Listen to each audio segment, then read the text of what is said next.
বিশ্ব মাতৃ দিবসে আমার ত্রিপুরা রাজ্যের সমস্ত মায়েদেরকে আমি শুভেচ্ছা জানাই।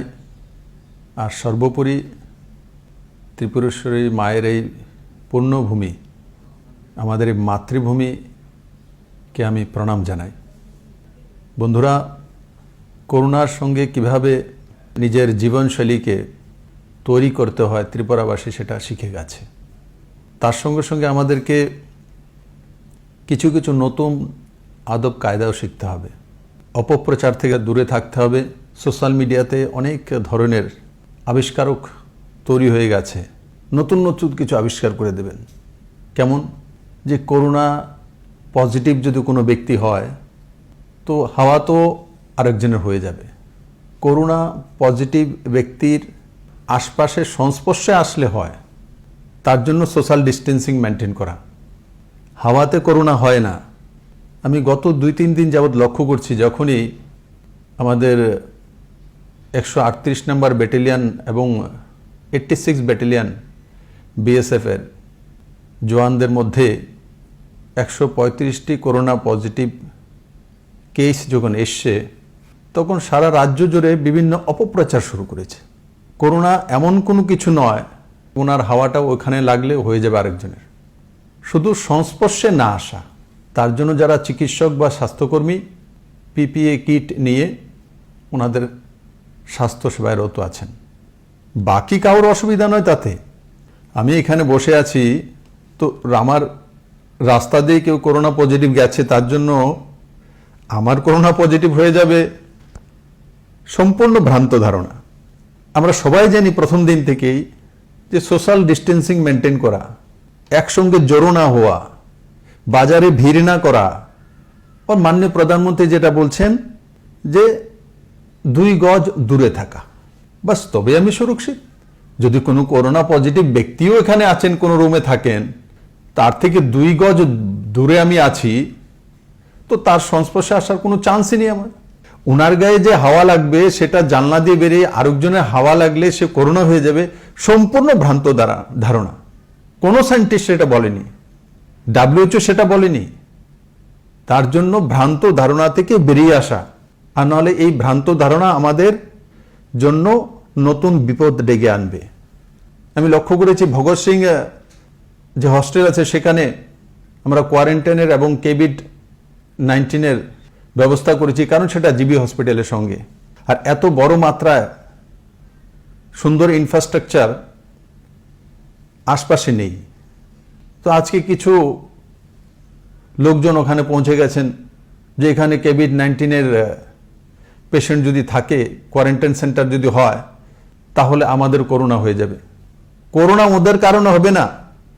করোনা যদি হয়ে থাকে, আপনারা যে আজকে যেটা করেছেন একত্রিত হয়ে হই হুল্লোড় করা, সোশ্যাল ডিস্টেন্সিং না মানা, তার কারণে হতে পারে। আপনাদের মধ্যে কেউ যদি সেখানে থেকে থাকে তার পজিটিভ, তো তার কারণে হতে পারে। ওখানে জিবি হসপিটালে চিকিৎসা করবে বা ভগৎ সিংয়ের চিকিৎসা হবে, তার জন্য হয়ে যাবে সম্পূর্ণ মিথ্যে এবং ভ্রান্ত ধারণা। আইন দিয়ে সব কিছু হয় না। COVID-19 আইন কানুন যেটা রয়েছে, এপিডেমিক ডিজিজ অ্যাক্টের যে নিয়ম কানুন রয়েছে, তাতে 7 বছর পর্যন্ত জেল হয়, তার উপরে জেল হয়। কিন্তু আমি জানি আমার ত্রিপুরাবাসী সেই মানসিকতার লোক নয়। কিন্তু ওই যে বিভ্রান্তি করার জন্য কিছু লোক থাকে, ওনারা আপনাদের শুভচিন্তক নয়। দুর্যোগের সময়ে কোনো সময় মানুষকে মিথ্যে বলে উত্তপ্ত না করা, তাতে সবচেয়ে বেশি নিজের লোকসান হয়ে যাবে, নিজের পরিবারের লোকসান হয়ে যাবে। আপনারাই তো সবাই আমাকে আবেদন করেছেন যে বাইরে থেকে ত্রিপুরাতে যারা রয়েছে তাদেরকে সবাইকে ত্রিপুরাতে আনতে হবে, সবাইকে ফিরিয়ে আনুন। তার জন্য কমসে কম 26,000 অ্যাপ্লিকেশন পড়েছে ত্রিপুরা সরকারের কাছে, যে সাইট আমরা করেছি।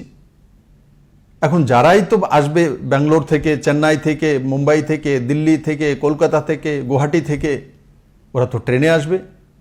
তো আসার পর ওনাদেরকে তো ত্রিপুরা সরকার ব্যবস্থা করেছে, আগরতলা রেলওয়ে স্টেশন নামবে, তো বর্দোয়ালি এবং বাদারঘাটের আশপাশে স্কুলগুলোর মধ্যে রেখে কোয়ারেন্টাইন করা হবে।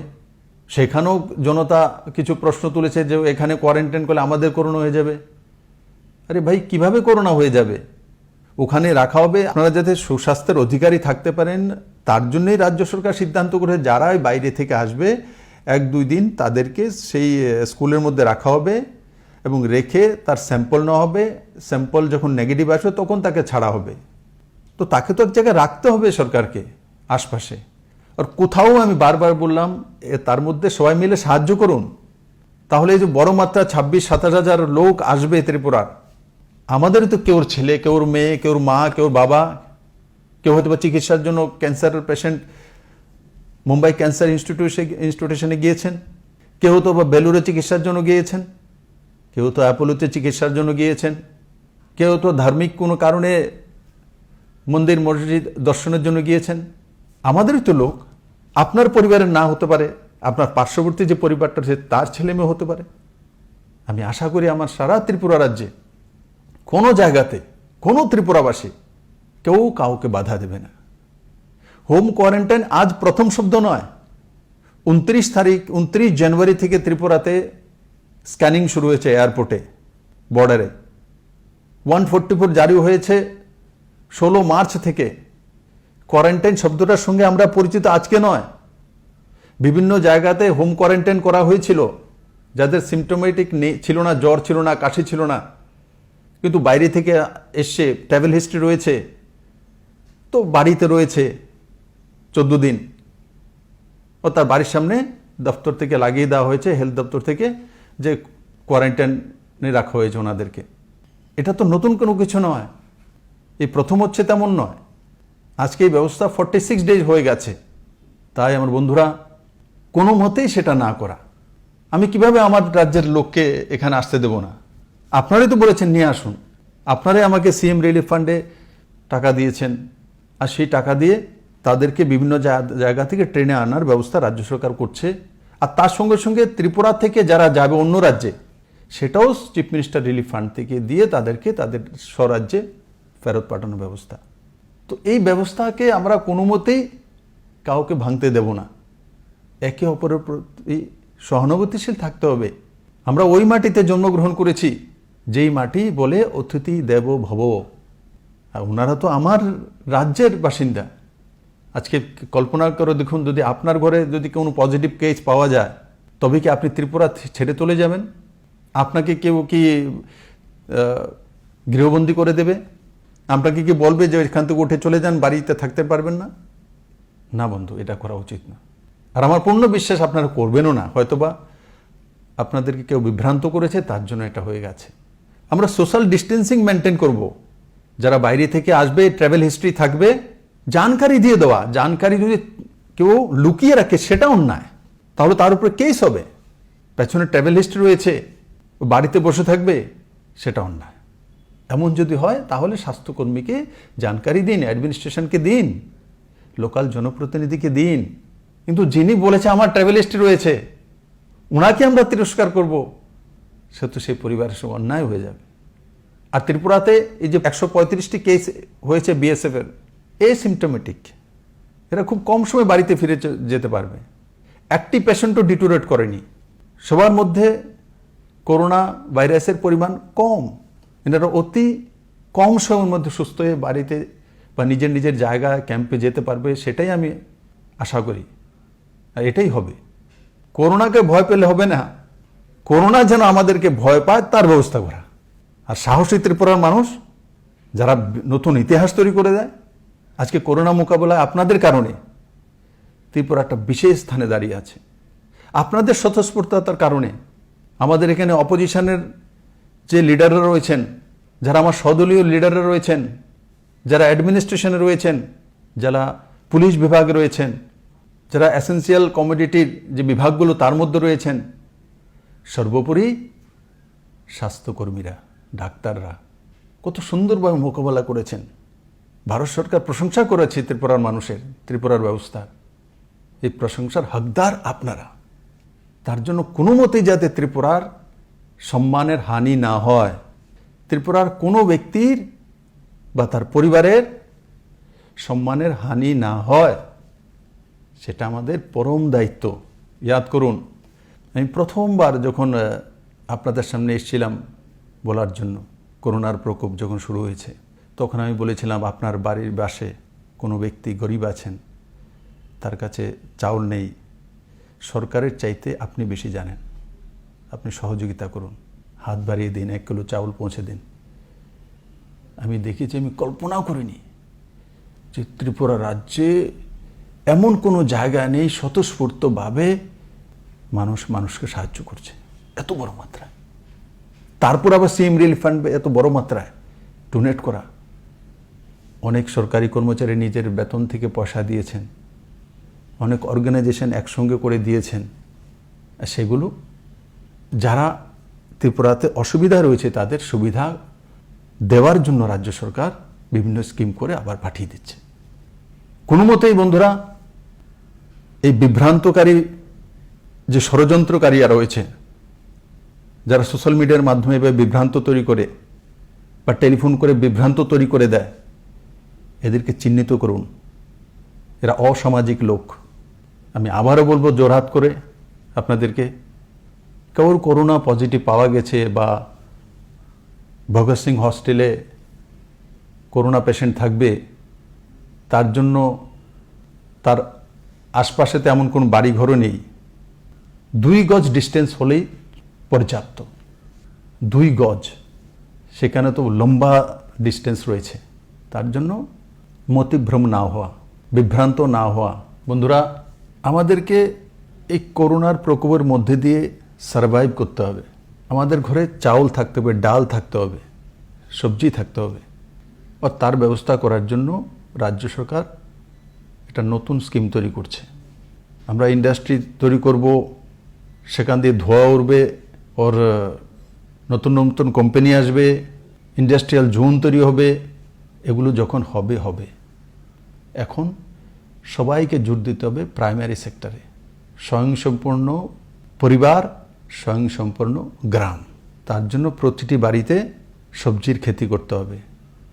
নিজের বাড়ির গ্রামীণ এলাকাতে বিশেষ করে নিজের বাড়িতে যতটাই জায়গা আছে তার মধ্যে নিজের শাকসবজি যেটা দরকার প্রয়োজন সেগুলো ওই বাড়িতে লাগানো। প্রতি বাড়িতে কমসে কম একটা গাই থাকা, মানে দুধের ব্যবস্থা বাড়ির মধ্যেই। প্রতি বাড়িতে 2, 4, 5টা হাঁস থাকা, মানে ডিমের ব্যবস্থা বাড়িতেই। প্রতি বাড়িতে 2, 4, 5, 7টা মুরগি পালন, মানে যদি মিট বা মাংস খেতে চাই বাড়িতে। যদি বাড়িতে পুকুর রয়েছে তার মধ্যে মাছের পোনা ফেলা, যাতে মাছ বাড়ি থেকে খেতে পারি। নিজের বাড়িতে ফলের গাছ লাগিয়ে দেওয়া। অন্য ফল 2 বছর 3 বছর আছে, কলা গাছ তো 1 বছরের মধ্যে ফল চলে আসে। কমসে কম 4টা কলা গাছ লাগিয়ে দেওয়া। নিজের বাড়িতে ফুলের গাছ লাগানো, নিজের বাড়িকে নিট অ্যান্ড ক্লিন রাখা। এই যে বিষয়গুলো বললাম, 3 ঘন্টা 4 ঘন্টা যার কাছে জায়গা আছে, বাড়ি আছে 2 ঘন্টা, সেও ওগুলি বাড়ির মধ্যে করতে পারে। তখন সবজি বাইরে থেকে কিনতে হবে না, মাংস বাইরে থেকে খেতে হবে না, ডিম বাইরে থেকে কিনতে হবে না, দুধ বাইরে থেকে কিনতে হবে না, মাছ বাইরে থেকে কিনতে হবে না, ফল বাইরে থেকে কিনতে হবে না। ছোট্ট জায়গাতে হতে পারে। আর তার জন্য কিভাবে এগুলো আপনার বাড়িতে হতে পারে, সরকার নতুন স্কিম তৈরি করছে।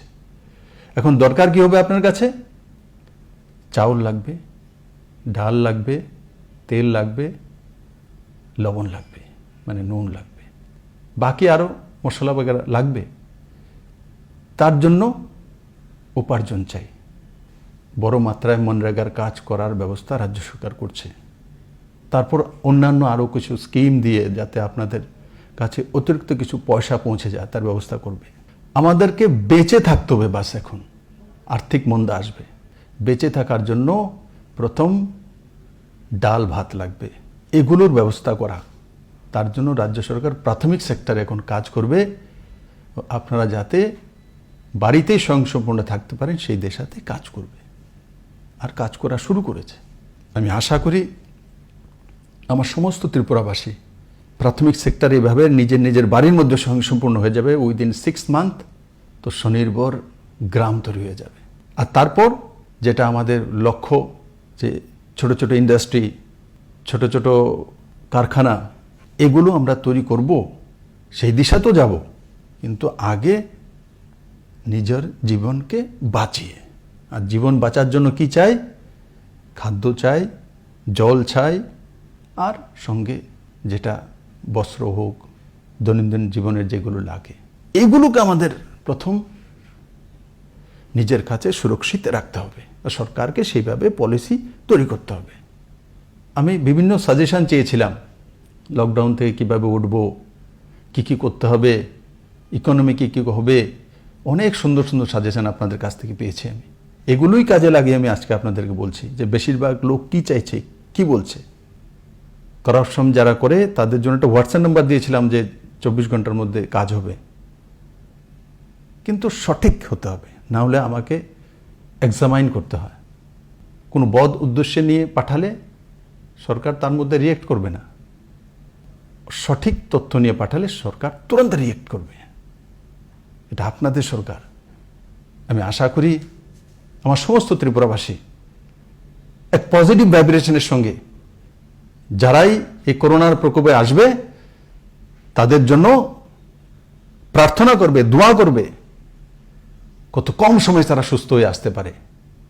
আমাদের স্বাস্থ্যকর্মী যারা রাত দিন পরিশ্রম করছে নিজের জীবনের ঝুঁকি নিয়ে, তাদের জন্য প্রার্থনা করা, তাদেরকে আশপাশে আপনার বন্ধু বান্ধব পরিজন থাকলে তাদের মধ্যে কেউ ফোন করে তাকে উৎসাহিত করা, ধন্যবাদ জানানো, এই কাজগুলো করা, নাকি কোয়ারেন্টাইনে থাকা ব্যক্তিকে গ্রাম থেকে বের করে দেওয়া। পজিটিভ হয়েছে তো হসপিটালে থাকলে বা ভগৎ সিং প্লেসে থাকলে হাওয়াতে ওই বাড়িতে চলে যাবে না বন্ধু, হাওয়ানো সাইক্লোনও যাবে না। যাওয়ার একটাই রাস্তা, সেটা হচ্ছে সংস্পর্শে আসা। সংস্পর্শে আসলেই হবে। তার জন্য ভিড়ভাট্টা না করা, রাজ্য এবং কেন্দ্র সরকারের যে নিয়ম নীতিগুলি দেওয়া হয়েছে সেগুলো মেনে চলা। আমি আশা করি আপনারা সেই দিশাতে কাজ করবেন, ত্রিপুরাকে সুস্থ রাখবেন, আপনারাও সুস্থ থাকবেন। সুস্থ মানসিকতা রাখা, বন্ধু বান্ধব পরিজনের সঙ্গে টেলিফোনে কথাবার্তা বলা, মত বিনিময় করা, পজিটিভ ব্যক্তিত্বের সঙ্গে লোক সম্পর্ক নয় টেলিফোন সম্পর্কের মাধ্যমে বার্তালাপ করা, বই পড়া, সুন্দর সুন্দর চিন্তা ভাবনা করা, সেই বিষয়ে অন্যকে অবগত করা। আজকের দিনে এটাই হচ্ছে আমাদের কাছে সবচেয়ে বড় রাস্তা। আর তার সঙ্গে সঙ্গে নিজেকে সুস্থ রাখা, পরিবারকে সুস্থ রাখা, নিজেও সেফ থাকা, অন্যকে সেফ রাখা, ওর ধীরে ধীরে ত্রিপুরার ইকোনমিকে সশক্তিকরণের দিকে নিয়ে যাওয়া।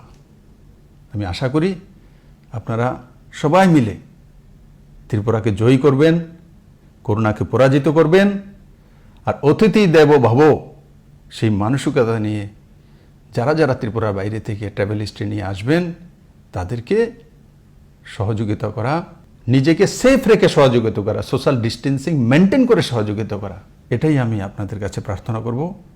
আমি আশা করি আপনারা সেই দিশাতে কাজ করবেন। সবাইকে অনেক অনেক ধন্যবাদ। আপনারা ভালো থাকুন, সুস্থ থাকুন। আবারও আজকে বিশ্ব মাতৃ দিবস, আমি সমস্ত মায়েদেরকে শুভেচ্ছা জানাই। যারা বুজুর্গ মা রয়েছেন তাদেরকে প্রণাম জানাই। সর্বোপরি আমার ত্রিপুরেশ্বরী মায়ের পুণ্যভূমিকে দুহাত তুলে প্রণাম জানাই। জয় হিন্দ।